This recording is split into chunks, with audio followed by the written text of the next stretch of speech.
Create second file. Description. Creating part 1 of the story with 1,000 words. Path.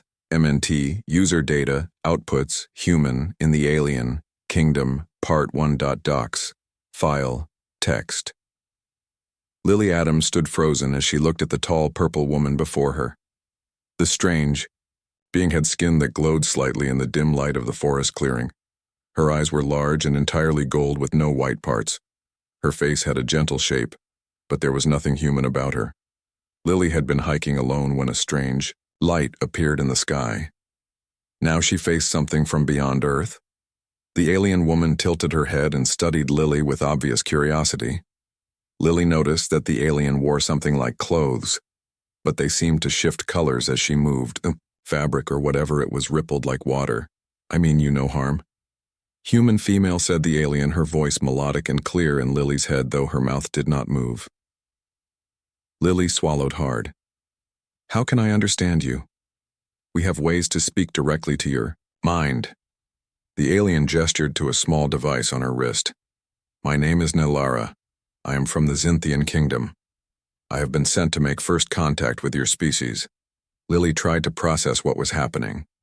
A real alien standing right in front of her, talking to her first contact. This had to be a dream, but it felt too real. The forest around them was silent, as if all wildlife had fled.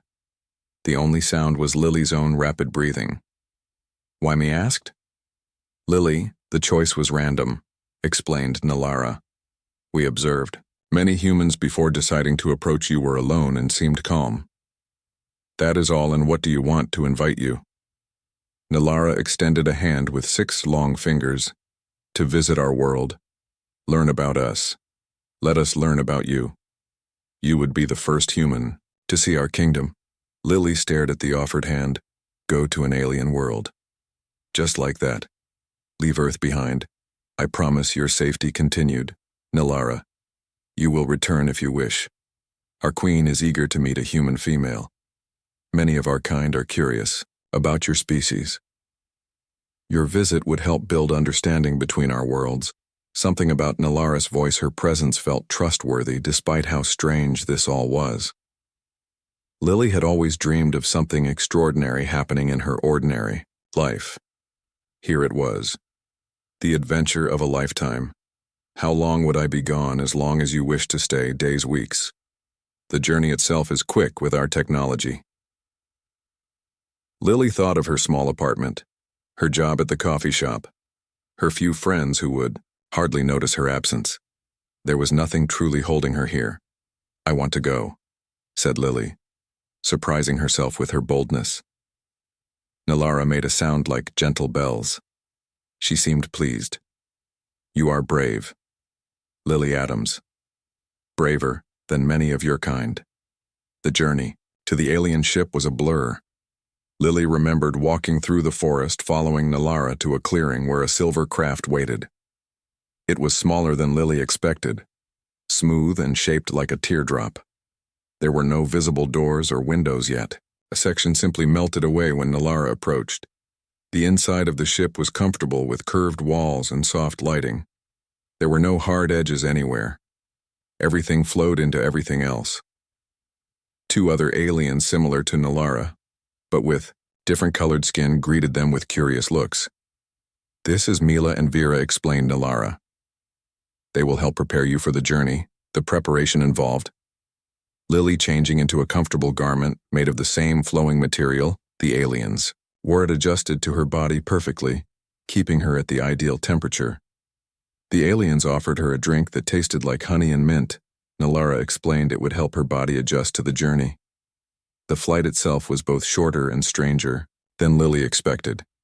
There was a moment of pressure, a flash of colors no human had names for, and then stillness. Nalara touched her shoulder gently. We have arrived at Zynthia, said the alien. When Lily stepped out of the ship, she entered a world beyond imagination. The sky was a deep purple with 2 small moons visible even in daylight. The landscape featured tall, spiraling structures that seemed to grow rather than being built. Plants in shades of blue and silver moved slightly. Even without wind, the air smelled sweet and clean. "Welcome to the royal city of Thalara," said Nalara. The heart of the Zynthian kingdom, other aliens watched Lily with open curiosity as Nalara led her through winding paths. Lily noticed that most of the aliens she saw were female, or at least appeared so. Their society seemed built around curves and circles. Nothing was straight or angular. Buildings wrapped around each other like embracing dancers. Water flowed everywhere in small streams and pools. The royal palace was not a building as Lily understood it, but a massive living structure, something between a tree and a crystal.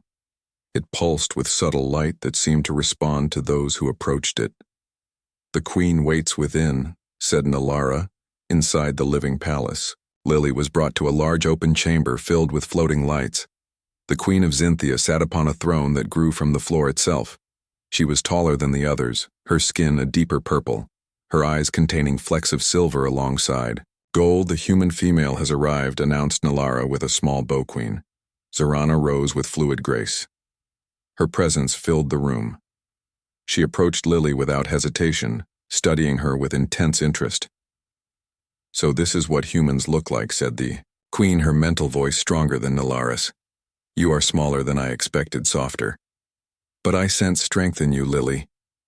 "Adams, thank you," Your Majesty replied. Lily, unsure of the proper protocol, the queen laughed a sound. "Like wind chimes.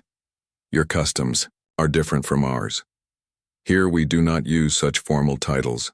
I am Zorana, the first sister. That is all." The queen circled Lily slowly, taking in her features, her clothing, her posture.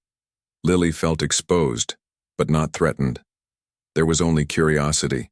In the queen's gaze, "You must be tired from your journey," said Zorana. "Nalara will show you to your quarters. We will speak more tomorrow. There is much to discuss." Lily was led through more living corridors to a room that seemed to have been grown specifically for her. The bed, if it could be called that, was a large cushion-like structure that adjusted to her body when she sat on it. The walls glowed with soft light that responded to her movements. "This will be your home while you stay with us," said Nalara. "Rest now. Tomorrow I will show you more of our world." Create file. Description. Creating part 2 of the story with 1,000 words. Path. MNT, user, data, outputs, human in the alien kingdom part 2. Docs. File text. Lily woke to the gentle sound of chiming bells. She opened her eyes to see the walls of her room pulsing with a soft golden light. Morning on an alien world. The reality of her situation rushed back to her.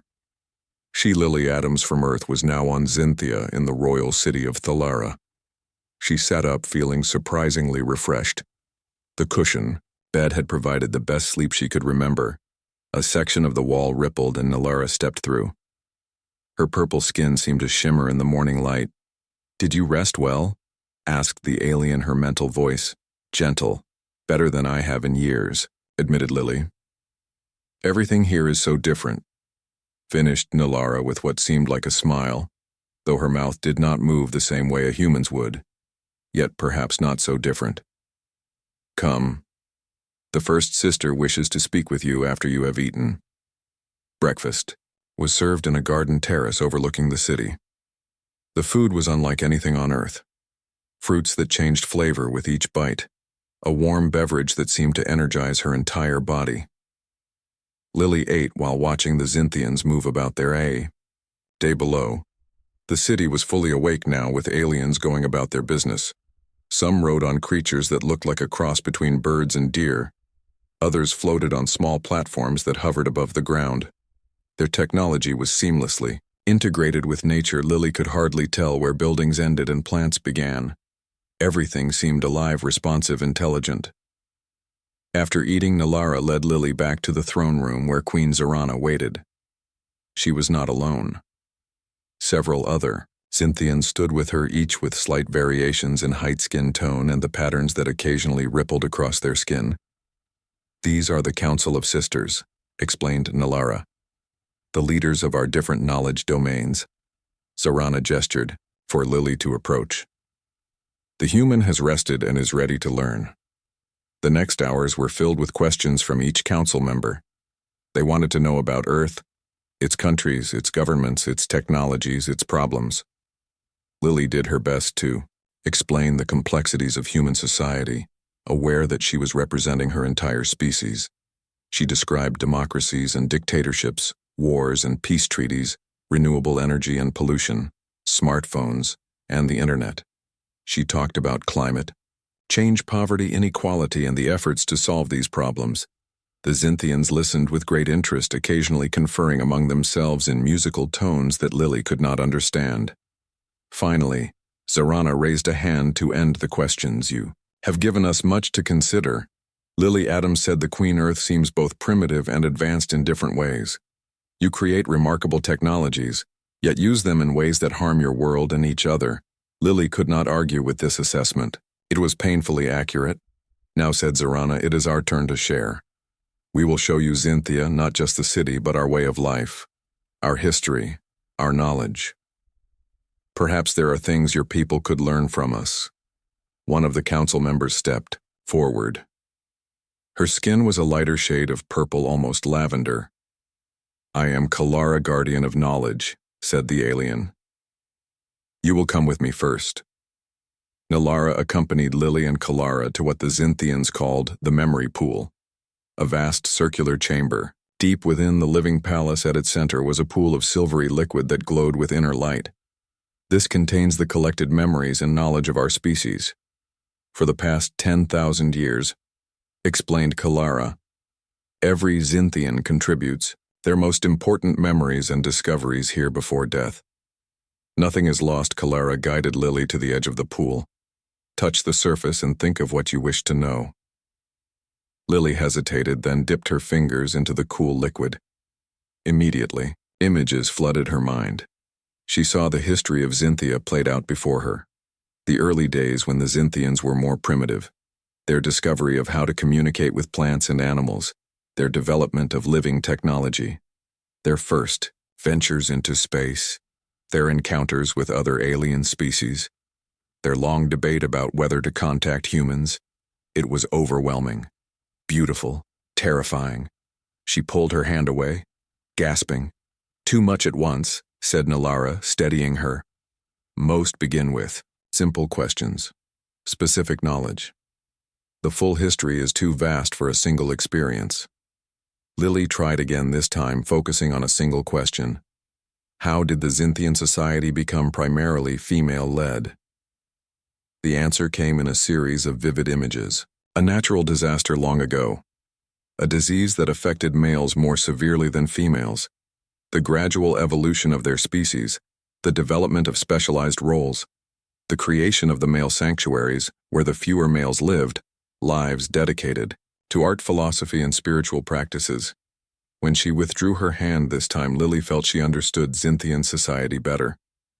It was not that males were considered lesser, they were simply different with their own vital roles. Their society had adapted to biological reality rather than fighting against it.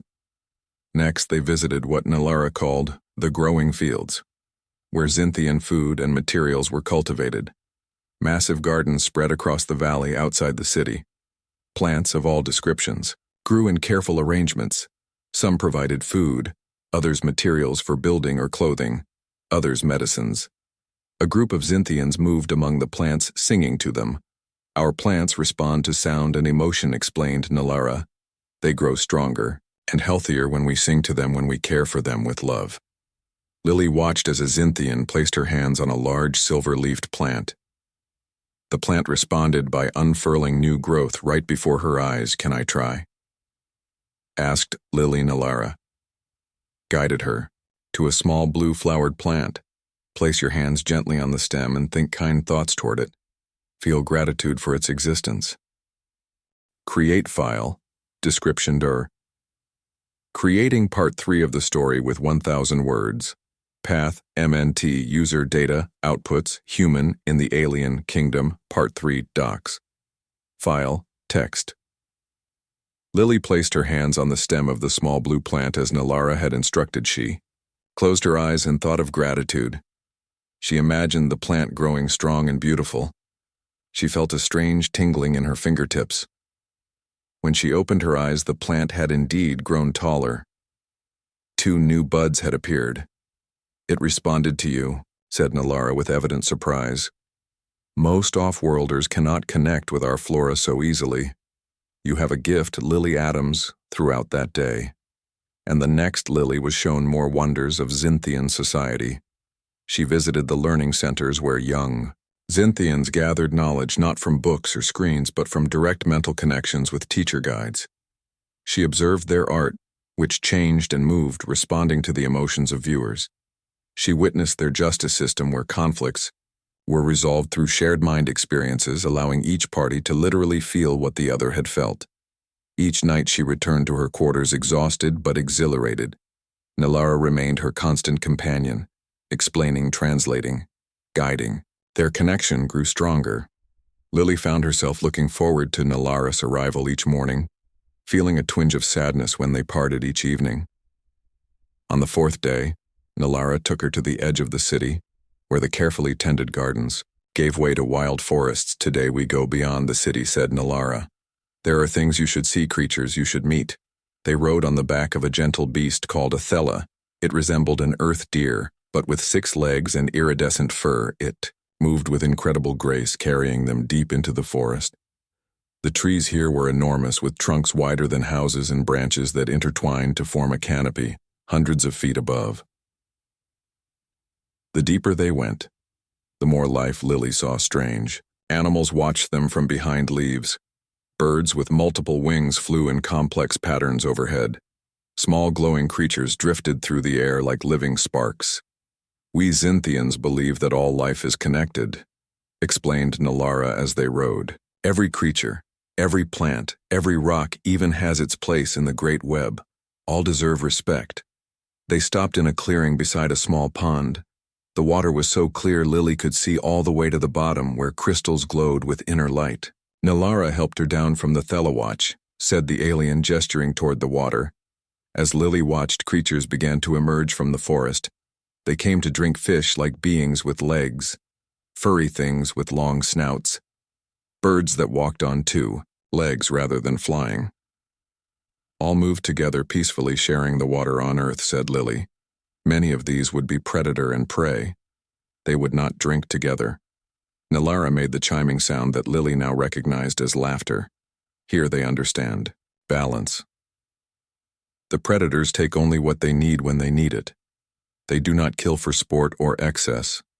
The prey give themselves when it is time. Knowing their energy returns to the web. It sounds like you communicate with them," said Lily in a way confirmed. Nalara, "Not as I speak with you. But yes, we share understanding with all living things. Would you like to try?" Before Lily could answer, the bushes parted, and a creature emerged, unlike any Lily had seen before. It was massive, with a body like a bear, but covered in scales rather than fur. Its eyes were large and expressive. Its 6 legs ended in paws with visible claws. Lily froze in fear. "Do not be afraid," said Nalara. "This is Krell, a guardian of the forest. He is curious about you. He has never seen a human." The creature approached, slowly sniffing the air. Nalara placed a hand on its head and closed her eyes. After a moment, she turned to Lily. "He wishes to greet you. Place your hand on his head as I did." Trembling slightly, Lily reached out and placed her palm against the creature's warm scales. Immediately she felt something, a presence, a consciousness not human, not like Nalara's, but undeniably intelligent. She felt curiosity from it, friendliness, a sense of welcome. "I can feel him," said Lily. In wonder, "Yes," smiled Nalara. "He welcomes you to his forest. He says your energy is bright but troubled. You carry much worry from your world." Lily could not deny this. She did worry about Earth, its problems, its future, its constant conflicts. The Krell stayed with them as they ate a meal beside the pond. Nalara explained that these creatures were ancient and wise. They helped maintain the balance of the forest, ensuring no species became too dominant or too scarce. As the day progressed, Lily found herself relaxing, truly relaxing, perhaps for the first time since arriving on Xinthia. The peace of the forest, the gentle presence of the Krell, the companionship of Nalara, all combined to create a sense of belonging. When evening approached, they prepared to return to the city. The Krell nuzzled Lily's hand once more before disappearing back into the forest. "He likes you," said Nalara. "That is rare. They are usually cautious with strangers, riding back through the twilight forest." Lily found herself thinking about Earth, about the differences between human society and what she had seen here. "You are contemplative," observed Nalara. "Just thinking about how different your world is from mine," said Lily. "On Earth, we separate ourselves from nature. We conquer it, control it, rather than living as part of it. And does this make your people happy?" Lily considered the question. "No, I don't think it does. We have so much. But many humans feel disconnected, lonely. Even in our crowded cities, the stars began to appear in the purple sky above the forest canopy." Nalara pointed out constellations, explaining the Xinthian names for them, sharing the myths and stories associated with each one. Their arms brushed against each other as they looked up. Lily felt a flutter in her chest at the contact. Create file. Description. Creating part 4 of the story with 1,000 words. Path, MNT, user data, outputs, human, in the alien, kingdom, part 4.doc. File, text. A week passed filled with discoveries. Each day Nalara showed Lily more of Xinthia and its wonders. They visited the crystal caves where minerals grew in perfect geometric patterns. They watched artisans create the living fabric used for Xinthian clothing. They attended a ceremony where young Xinthians celebrated their transition to adulthood by sharing their first memories with the memory pool. Through it all, Lily found herself drawn more and more to Nalara. The alien woman was patient, kind, intelligent, and possessed a quiet sense of humor that surfaced unexpectedly. Lily caught herself watching Nalara when the alien wasn't looking, studying the graceful way she moved, the subtle shifts of color across her purple skin, the expressiveness of her golden eyes. One evening, as they sat on a balcony overlooking the city, Nalara asked a question that caught Lily by surprise. "Do humans form bonds with those who are different from themselves?" "What do you mean?" asked Lily, though she suspected she knew. "Friendships, partnerships. Life bonds," explained Nalara. "Do humans only connect deeply with other humans, or can they form such connections with those who are not like them?" Lily considered her answer. "Some humans connect deeply with animals," she said. "Pets, companions. They love them like family. Some believe they can connect with plants or even places. But if you're asking if a human could form a deep bond with someone like you..." She paused, looking directly into Nalara's golden eyes. "Yes, I believe they could." Nalara was silent for a long moment. "I feel a connection to you, Lily." "Atoms," she said finally. "It is unexpected. Our species are so different. Yet I find joy in your presence. I think of you when we are apart. I wish to show you everything I know, to learn everything about you. Is this what humans call friendship?" Lily smiled, feeling warmth spread through her chest. "It's part of friendship, yes. But it might be something more." Nalara tilted her head. "What more? On Earth, when people are drawn to each other, when they want to be together all the time, when they feel happy just being near each other, we sometimes call it attraction. Or the beginning of love, repeated Nalara. "We have this concept too, though perhaps not exactly as you do. The first sisters believe that energy patterns between beings can align, creating harmony, resonance. What humans call love may be this resonance." Their hands were close on the balcony railing. Lily moved hers slightly, so her fingers brushed against Nalara's. The alien did not pull away. Instead, she turned her hand palm up, allowing Lily to place her own within it. "I feel this resonance with you," said Nalara. "Me too," whispered Lily. The next day, Nalara took Lily to a place few off-worlders had seen. The Sanctuary of Males, the sacred retreat where the male Xinthians lived. The journey took them to the mountains beyond the city. A path wound upward through forests and meadows until they reached a complex of structures built into the mountainside. Like the royal palace, these buildings seemed grown rather than constructed, but they had a different quality. More angular. More defined. "We must be respectful here," said Nalara. "This is not my domain. We are guests." They were met at the entrance by a male Xinthian. He was slightly taller than Nalara, his skin a deeper shade of purple, his body more angular, less curved. He wore robes of a material that seemed to capture and reflect light. "This is Thenor," explained Nalara. "He is a master of dreams." The male Xinthian bowed slightly. "Dreamwalker." He greeted Lily using a term she had not heard before. "How does he know?" asked Lily. "Your energy," said Thenor, speaking directly to her mind. "Your dreams are strong, vivid. They echo beyond your sleeping mind. We felt them from afar." The male sanctuary was both similar to and different from the city. The same integration with nature was evident, but there was more emphasis on art and beauty. Everywhere Lily looked, she saw sculptures, paintings, woven tapestries, gardens arranged with perfect symmetry, water features that created both visual beauty and musical sounds. The males focused on different aspects of Xinthian life, Nalara explained as they toured the sanctuary, while females governed, explored, built and defended. The males created art, preserved history, explored spirituality, and raised. The young Thenor led them to a circular chamber at the heart of the sanctuary. Here the males had created what they called a dream garden, a place where thoughts and visions were made visible, projected into the air as swirling patterns of light and color. As Lily watched, images formed scenes from what appeared to be Xinthian history or perhaps mythology. "You have questions," said. "Then are many," admitted Lily. "On Earth, our genders don't divide responsibilities so clearly. Males and females can do the same jobs, have the same roles. Your species is different," observed Thenor.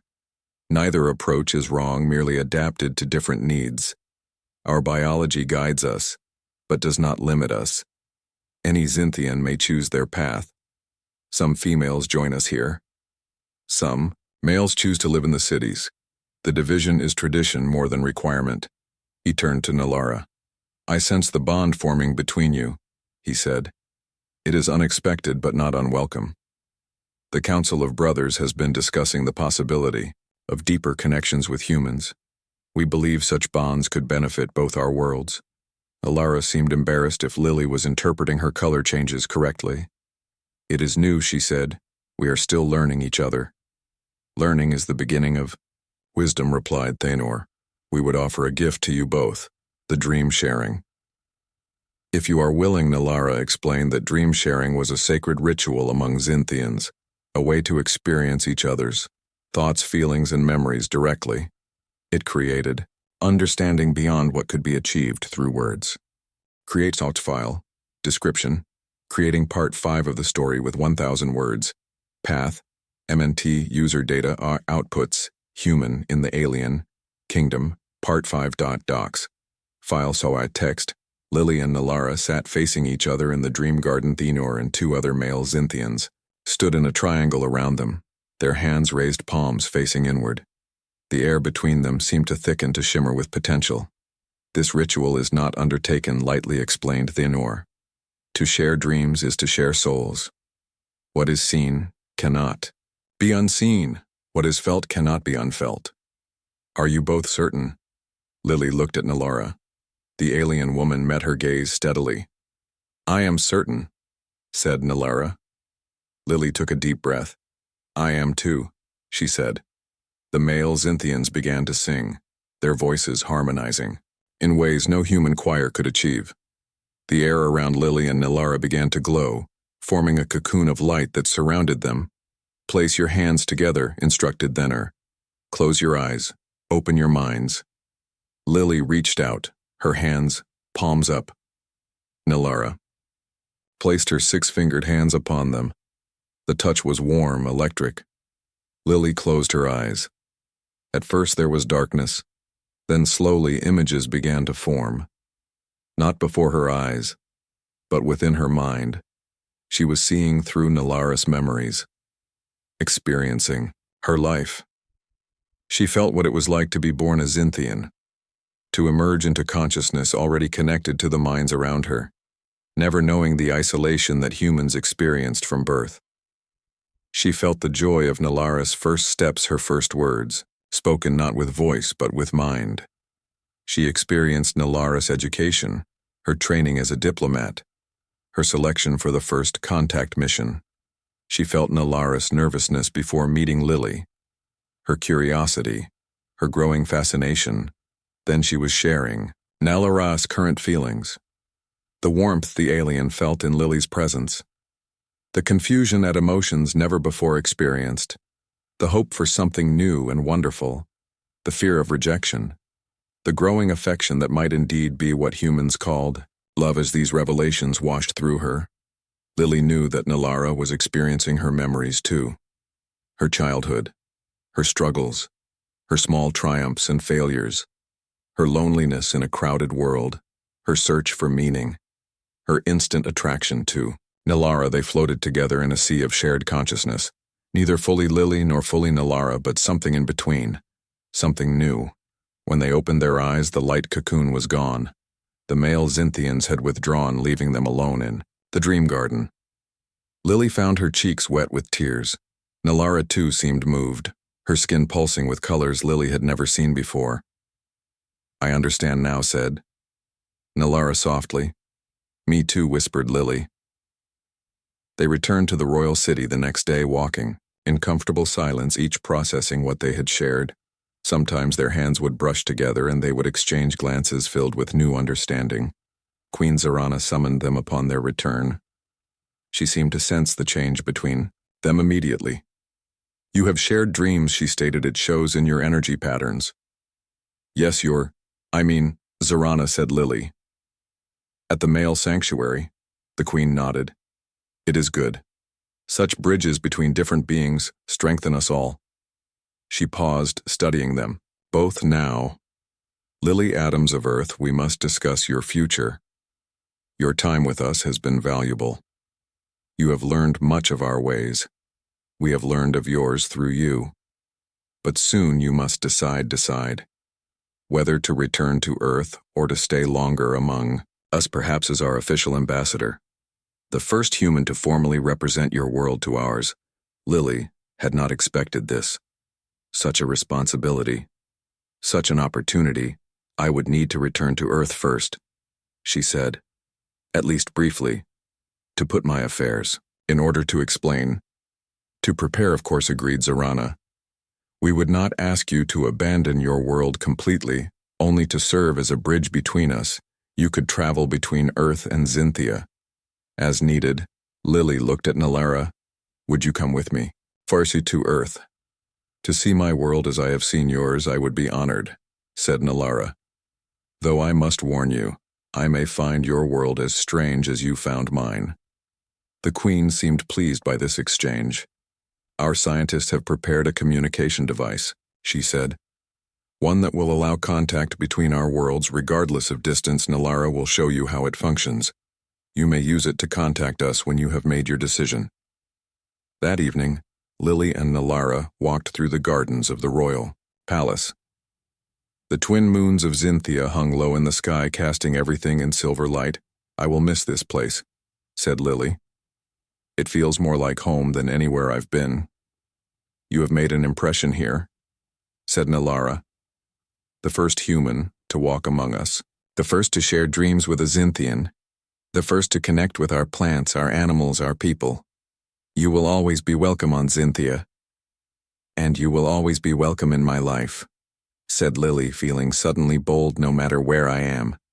Nalara turned to face her. In the moonlight, her purple skin glowed. Her golden eyes seemed to reflect the stars. "Perhaps," she said, "there is a future where we need not choose between worlds. Perhaps we can build something new. A life between stars."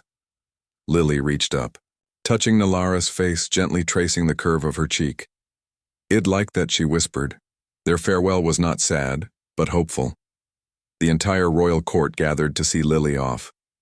Queen Zarana presented her with gifts, a vial of living fabric that would never tear or soil, A crystal from the sacred caves that would glow when Nalara was thinking of her. A small seedling from the royal gardens plant. "This on earth," said the queen. "May it be the first Xinthian life to take root in your world. A symbol of what may grow between us." Nalara accompanied Lily to the ship. They would be separated only for a short time, just long enough for Lily to return to Earth to speak with human authorities to prepare for her new role as ambassador. "When our ships return to Earth with me aboard," said Nalara. "Will your people be afraid? Some will admit it. Lily, change is always frightening, but others will welcome you as I did with hope and wonder." They embraced one last time, their forms so different yet fitting, together perfectly. Their minds touched briefly, sharing emotions too complex for words. "This is not an ending," said Nalara. "It is a beginning."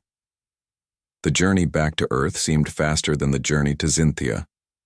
As the ship descended through Earth's atmosphere, Lily looked out at the blue sky, the green forests, the familiar landscape of home.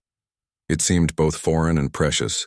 Now seen through new eyes, she would return to her apartment, pack her important possessions, contact the authorities, though they might not believe her at first.